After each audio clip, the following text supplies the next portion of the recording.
व्यर्थ का घमंड। एक बड़ा जंगल था। उस जंगल में घने पेड़ थे। उन पेड़ों पर तोते, चिड़िया, मैना जैसे तरह तरह के पंछी रहते थे। थोड़ी ही दूरी पर एक तालाब था। उस तालाब में बहुत सारे मेंढक, मगरमच्छ और मछलियाँ भी थी। उसी जंगल में एक लोमड़ी रहती थी।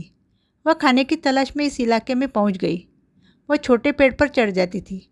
पेड़ के ऊपर के पंछी पकड़ लेती थी। घोंसले में के उनके अंडे, गिलहरी उसे खाने मिल जाते थे। वह जमीन पर के चूहे, खरगोश भी खा लेती थी। तालाब के पास जाकर मछलियाँ, मेंढक उसे खाने को मिल जाते थे। लेकिन लोमड़ी मगरमच्छ से बच के रहती थी। अभी उसे खाने की तलाश में ज़्यादा दूर भटकना नहीं पड़ता था। कई दिन तक उसने ऐसा किया। अब छोटे छोटे पशु पक्षी उससे बहुत डरते थे। कुछ दिन बिताने के बाद उसे पता चला था कि इस इलाके में दूर तक शेर, चीता कोई नहीं आता है। मगरमच्छ भी तालाब छोड़कर इतनी दूर तक नहीं पहुंचता है। लोमड़ी को अब यह लगने लगा था कि इस इलाके पर उसका ही राज है और मेरा अभी कोई कुछ भी नहीं बिगाड़ सकता। लोमड़ी के कारण उस इलाके के सारे पशु पक्षी परेशान हो गए थे। इसी कारण एक दिन सारे पशु पक्षियों ने सभा बुलाई। सबने अपनी अपनी परेशानी एक दूसरे को बताई। सबने मिलकर सोचा कि हमें लोमड़ी का कुछ करना पड़ेगा। लेकिन इस बात के लिए कोई भी तैयार नहीं था, क्योंकि सबको पता था कि लोमड़ी बहुत ताकतवर है। लोमड़ी हमेशा ही बहुत घमंड में रहती थी।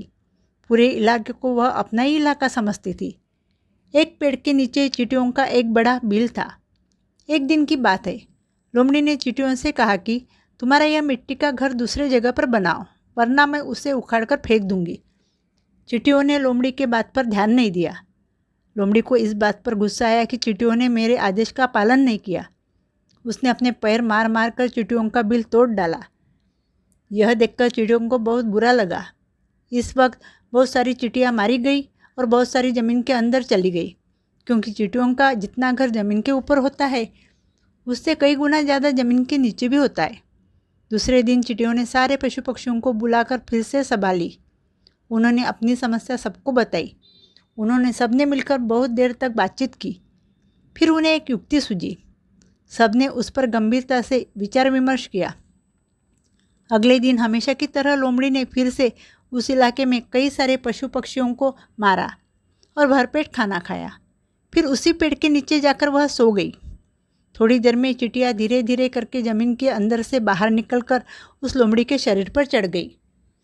लोमड़ी को इस बात का एहसास हुआ, पर उसने अपने घमंड की वजह से सोचा कि इतनी छोटी सी चिड़िया मेरा क्या बिगाड़ लेगी। थोड़ी ही देर में सब चिड़िया मिलकर एक साथ उसको काटने लग गई। अब उसे ऐसे लगने लगा कि जैसे हजारों कांटे उसके शरीर में चुभ रहे हैं। उसके शरीर में बहुत जलन होने लगी। फिर वह पेड़ को घिस घिस कर चींटियों को निकालने की कोशिश कर रही थी, लेकिन कुछ फ़ायदा नहीं हो रहा था। उसी वक्त पेड़ पर बैठा हुआ तोता उससे कहता है कि तुम तालाब में चली जाओ, चिड़िया निकल जाएगी। तोते की बात सुनकर लोमड़ी दौड़ते दौड़ते तालाब पर गई। जैसे ही उसने पानी में छलांग लगाई, वैसे ही चिड़िया उसके शरीर से दूर होने लगी और उसके शरीर की जलन भी कम होने लगी। अब उसे अच्छा लगने लगा, परंतु चींटियों की वजह से उसे यह पता नहीं चला कि वह तालाब में अंदर तक पहुंच गई। तभी अचानक उसके एक पैर में जकड़न सी महसूस होने लगी।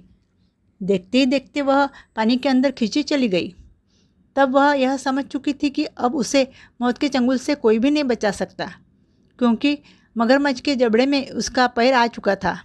उसके आखिरी वक्त में उसे इस बात का एहसास हुआ था कि उसके व्यर्थ के घमंड के कारण उसने चींटियों का घर तोड़ा, पशु पक्षियों को बहुत परेशान किया।